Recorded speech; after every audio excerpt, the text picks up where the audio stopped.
pagi anak-anak. Pagi, Bu. Pagi, Bu. Gimana kabarnya? Alhamdulillah baik, Bu. Baik, Bu. Baik ya. Ya, puji Tuhan semuanya dalam keadaan baik. Ya, Ibu tidak bosan-bosan mengingatkan kalian ya untuk tetap di rumah saja ya, tetap harus menerapkan yang namanya 5M, tatap muka ya. Nah, sebelum kita lanjut dalam pembelajaran, saya minta ketua kelas untuk mempersiapkan teman-temannya dan berdoa ya. Silakan, Yosafat. Ya, sebelum kita memulai pembelajaran kita hari ini, mari kita berdoa sesuai agama dan kepercayaannya masing-masing. Berdoa dimulai.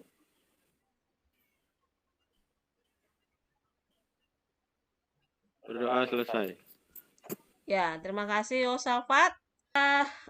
Kalian ini kan sebentar lagi prakrim ya.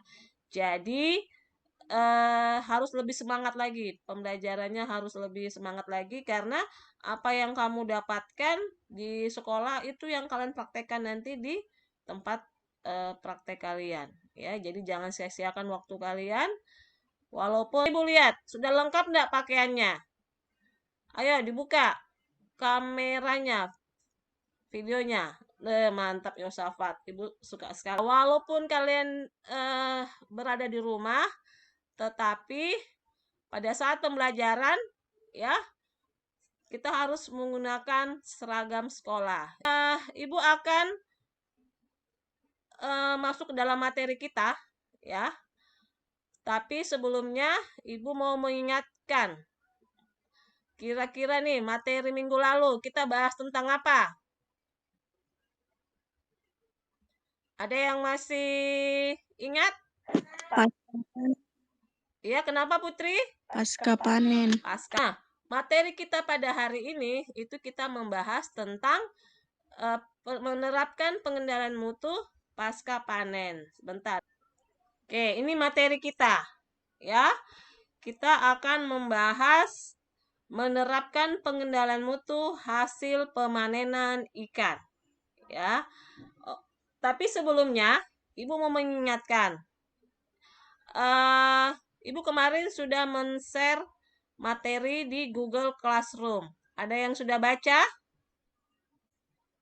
Ada yang sudah baca materi? Kalau sudah, coba Ibu mau tes. Apa pengertian mutu? Indah. Mutu adalah gabungan dari sejumlah atribut yang dimiliki oleh bahan atau produk pangan yang dapat dinilai secara organoleptik. Oke, ya. Nah, tapi sebelum kita melangkah lebih jauh, Ibu menjelaskan dulu tujuan pembelajaran kita pada hari ini. Ya. Ini tujuan kita pada pembelajaran kali ini, ya. Kemudian, coba kalian amati slide berikut ini. Dari slide ini, apa yang kalian amati? Kenapa Bapak ini? Kebauan, Bu. Kebauan, ikannya bau. Ya. Ada yang lain enggak? Sama ya. Jadi Bapak ini mencium aroma busuk. Dari mana? Dari ikan. Ya. Padahal ya mungkin saja Bapak ini baru saja membeli ikan dari pasar atau mungkin baru dari panen. Kenapa bisa busuk? Bau aromanya busuk seperti ini. Ya, ini salah satu masalah. Kenapa bisa busuk? Padahal baru dipanen. Ya.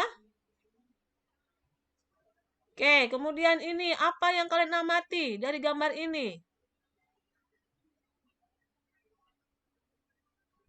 Ikan tidak segar. Ikan tidak segar. Ya, ikannya tidak segar. Kenapa bisa seperti ini?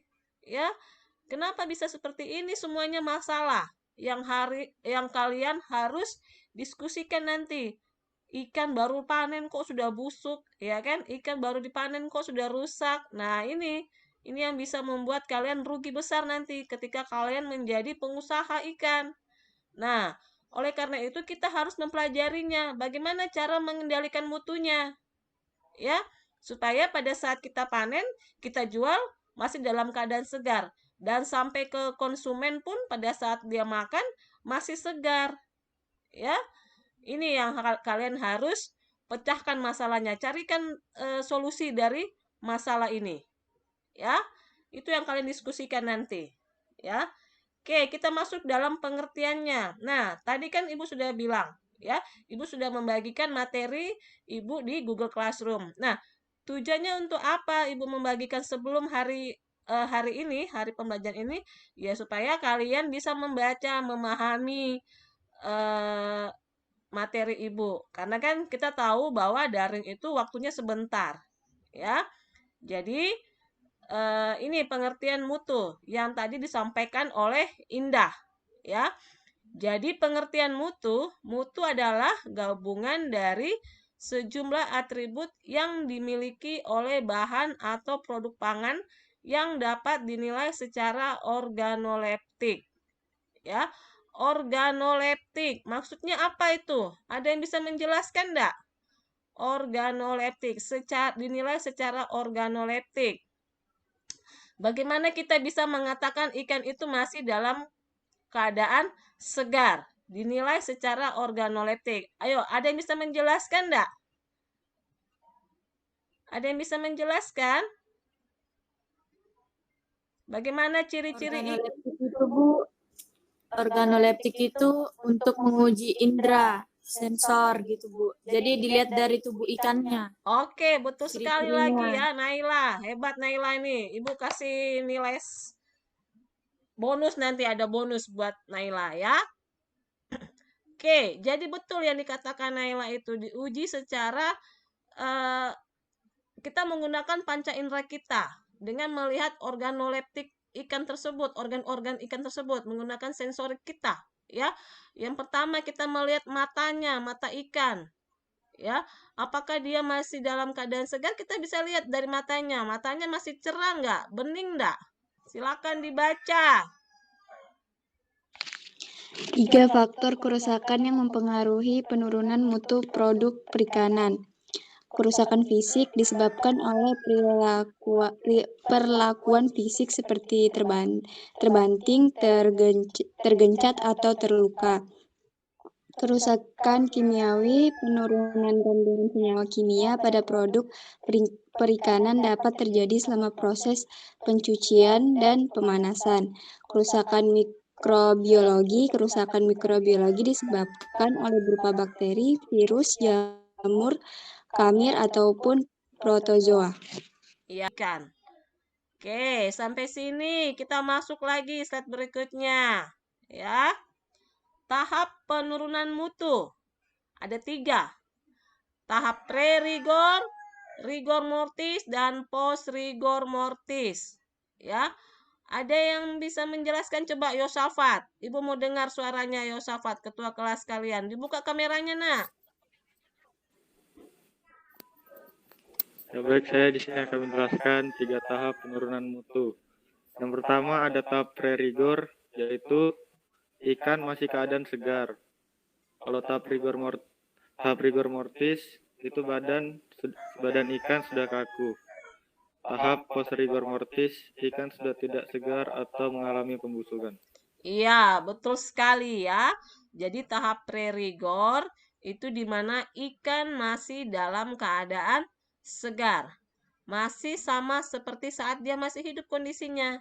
Ya, tapi bedanya ikannya sudah mati, tapi masih dalam keadaan segar. Ya, jadi contohnya ikan segar itu yang bagaimana? Tadi sudah Ibu jelaskan, ya.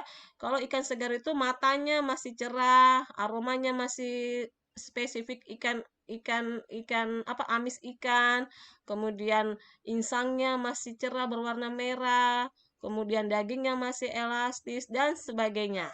Ya, nanti Ibu akan tampilkan. Disinilah tahap nanti kalian diskusikan supaya ikannya tidak masuk. Bagaimana caranya supaya ikan itu tidak masuk ke dalam level 3, ya, post rigor mortis. Jadi nanti kalian mencari solusi atau memecahkan masalah bagaimana caranya supaya ikan tersebut tidak masuk ke dalam tahap post rigor mortis. Ya. Nah, ini dia Ibu akan menjelaskan sedikit cara-cara bagaimana eh, cara pencegahan penurunan selama penanganan atau pasca panen. Ya, LKPD Ibu sudah bagikan tadi di Google Classroom ya. Kurang lebih seperti ini. Tugas kelompok yang pertama, kelompok 1, kita menentukan kriteria dan cara pengendalian mutu ikan emas ya. Kalau kelompok 2 itu menentukan kriteria dan cara pengendalian mutu ikan nila. Kemudian kelompok 3 itu menentukan kriteria dan cara pengendalian mutu ikan bandeng. Nah, ini adalah rekaman diskusi kelompok 1. Ini adalah diskusi kelompok 2. Ini adalah diskusi kelompok 3.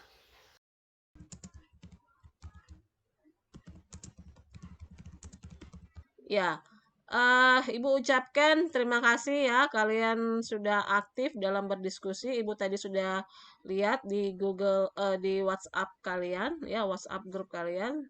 Terima kasih kalian sudah aktif semuanya, ya, dalam berdiskusi, ya. Oke, kita kasih hapus buat kita semuanya. Ya, nanti jika lebih aktif lagi pada saat presentasi, Ibu ada kasih hadiah nanti. Ya, Ibu akan kasih reward kalian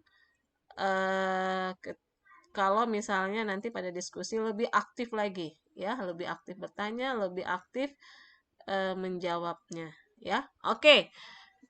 Kita langsung saja mendengar pemaparan hasil diskusi dari kelompok 3, ya.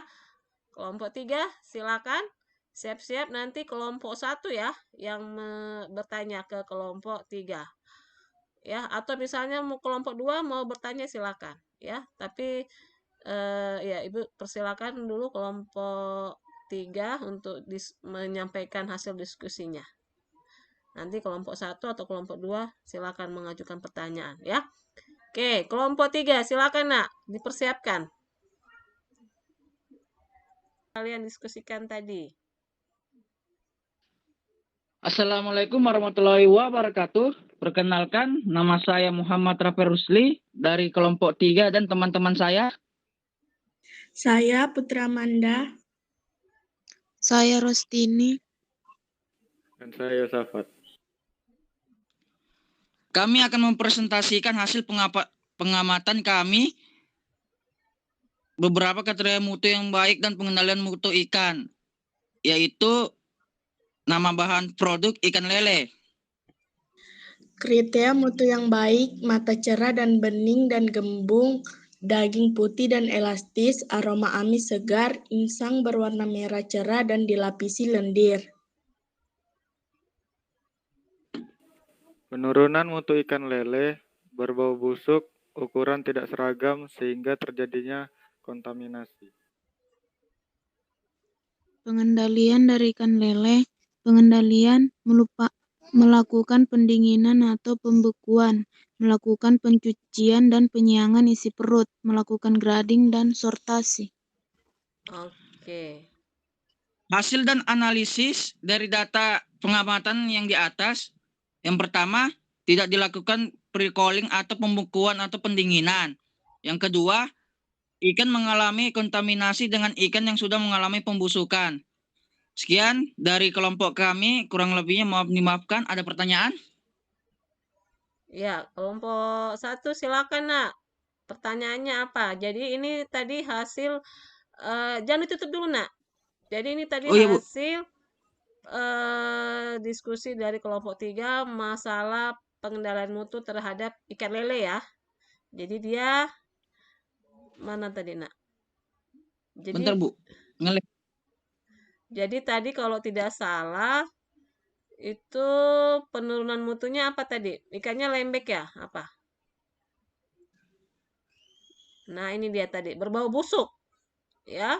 Kemudian ukurannya tidak seragam. Nah, ini dia pengendaliannya, melakukan pendinginan atau pembekuan, melakukan pencucian dan penyiangan isi perut. Kemudian pengendaliannya melakukan grading dan sortasi. ya. Silakan ditanggapi kelompok 1, Nak. Iya Bu, saya. Ya. Bagaimana cara melakukan sortasi dan grading? Terima kasih atas pertanyaannya. Yang menjawab yaitu Yosafat. Oke. Baik, saya akan menjawab pertanyaan dari Indah. Tadi pertanyaannya bagaimana cara melakukan rotasi dan grading. Jawabannya yaitu sortasi dilakukan dengan cara memisahkan ukuran yang kecil dan besar, sedangkan grade memisahkan ikan berdasarkan mutu. Iya, betul sekali. Ya. Lagi bonusnya, kalau ada yang bisa menyimpulkan hasil diskusi kita pada hari ini tentang hasil diskusi kelompok kalian. Saya, Bu. Silakan. Kesimpulannya, kita dapat mencegah untuk biar ikannya tidak busuk gitu. Nah, Diskusi kita, ya. Sekarang Ibu akan memberi kalian tes sumatif. Nanti kalian kerjakan, ya. Kerjakan seperti biasa. Ibu akan menunggu sampai malam. Nah, ini dia, ya. Ini Ibu sudah share tadi di Google Classroom kalian kita pada hari ini, ya. Silakan dibaca salah satu. Anita, silakan dibaca, Nak, kesimpulan pembelajaran kita pada hari ini. Anita. Upaya tindakan penanganan untuk mencegah penurunan mutu ikan secara berurutan setelah dipanen atau ditangkap. Iya, betul sekali. Minggu depan kita akan melakukan prakteknya. Nah, bagaimana cara melakukan prakteknya? Nah, kan tadi ada yang bilang tadi caranya melakukan pre-cooling, pembekuan dan pendinginan, ya. Kemudian bisa menggunakan es batu, menggunakan freezer, kulkas kalian, ya. Semuanya kita gunakan semua alat-alat yang bisa digunakan di rumah. Ya, walaupun kita tidak sekolah, walaupun kita tidak ke lab, tetapi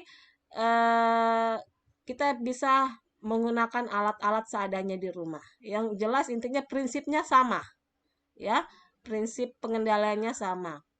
Oke, sampai sini ada yang mau ditanyakan? Oh iya, Ibu juga mau mengingatkan kalian jangan lupa absen ya. Tadi Ibu sudah share ya absen kalian di WhatsApp ya, di grup. Tolong di absen. Nanti biar bisa Ibu lihat kehadiran kalian di situ ya. Oke, kalau tidak ada lagi pertanyaannya silakan Yosafat, kita tutup kegiatan kita ini dengan berdoa. Ya baik, sebelum kita menutup pelajaran kita hari ini, mari kita berdoa sesuai kepercayaan dan agamanya masing-masing. Berdoa dimulai.